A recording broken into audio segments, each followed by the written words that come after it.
Good afternoon, everybody. I am P. Tamilarazi. I am studying 10th A in Vigathasis Nadayaneni. Mulan was a young brave Chinese girl. China was in the middle of a great war. The emperor ordered that one man from each family must join the army. Let us see how Mulan's patriotism and bravery saved her life. Mulan's father was very old and her brother was too young. In those days, girls were not allowed to join in the army. Though her father opposed, he disguised herself as a boy and convinced him. She cut her hair short. She wore her father's robe. Groomed herself as a boy. She took her swords and climbed up a family horse and went to join the emperor's army. Not all women wear pearls, some wear boots and go for wars. Mulan's patriotic spirit made her to take up fighting for the country. In the army, she proved to be a brave soldier.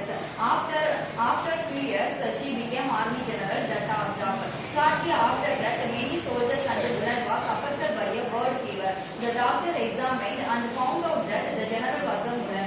News spread among the soldiers and they were talked about it. Many soldiers refused to work under a woman general and wanted to punish her, but some of them supported Mulan. In that time, they were announced about the surprise attack of his enemies.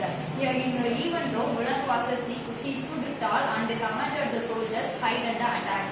They followed and the battle was won. After that, no one cared that Mulan was a woman and won many battles.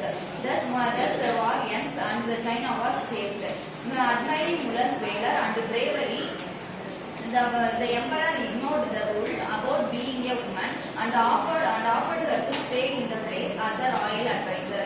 But Mulan refused strongly and expressed her wish to return to her family. The emperor sent Mulan to her village with 6 fine swords and 6 fine horses. Everyone was proud that who saved China was their own Mulan. Thus Mulan had a well-balanced patriotism towards the country and love for the country.